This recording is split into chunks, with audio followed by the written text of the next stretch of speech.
Hello everyone, I'm Daniela Alvear, an English trainer for Somlo University in the English Academy. Today's session is going to be about reading strategies. In this recording, we will follow our agenda to cover four key techniques: skimming, scanning, making inferences, and guessing from context. Let's begin with skimming, a fast technique used to get the general idea or main points of a text. You don't read every word. Instead, you quickly look over the title, headings, subheadings, the first and last sentences of a paragraph, and any highlighted words or phrases. To skim effectively, follow these steps. First, you have to read the title. Then, read the subtitle or introduction. Then, read the first sentence of each paragraph. Notice any picture, charts, or graphics. And last, read the summary or last paragraph if there is one. So, now that you know, let's practice. I'm going to give you a minute to pause the video and read the text.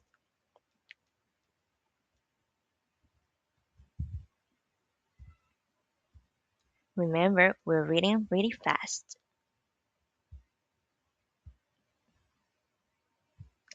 Okay, very good. Now that you have read the text, let's answer these two questions. What was the main idea of the text? What is the text about?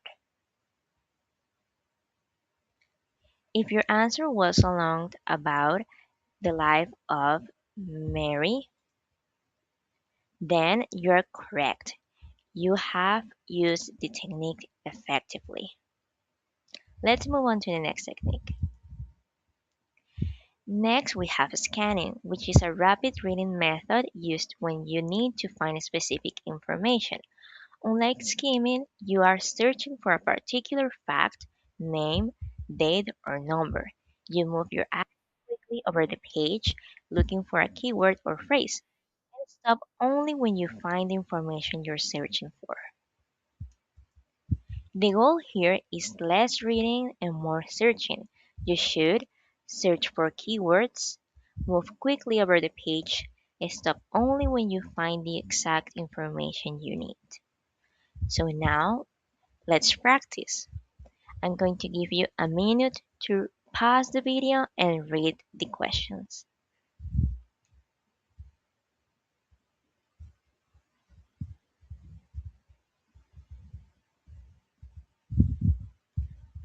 Very good. Now that you have read, let's move on to the text. Remember that we're only looking for the specific information they are asking you to.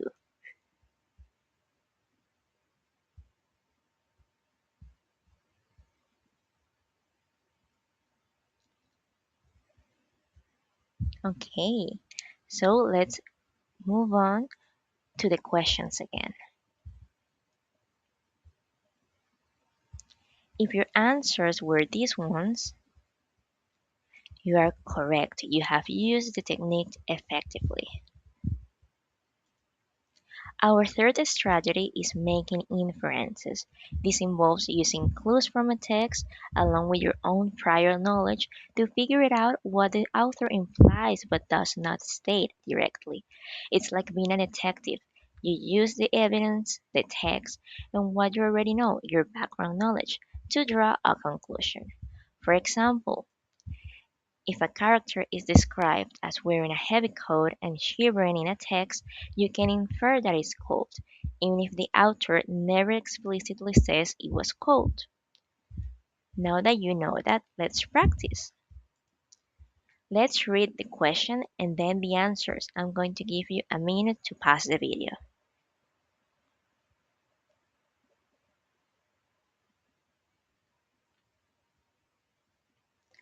Very good. Now that you have read the text, if your answer was letter F, you are correct. You used the technique effectively.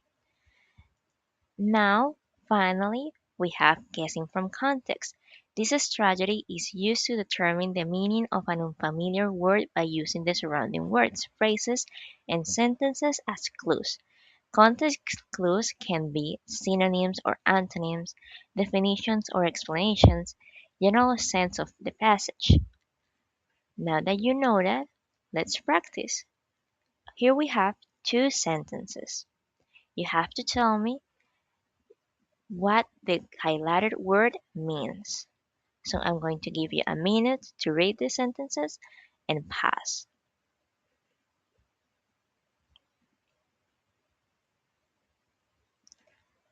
Very good. Now that you have read it, the text, the sentences, if your answer was in the first sentence something that is wrong, that the person was in the wrong, you are correct. You use your context clues correctly. If your answer in the second sentence was that he was completely hungry, you are correct. You use your context clues correctly. So, thank you very much for seeing the video. See you next time.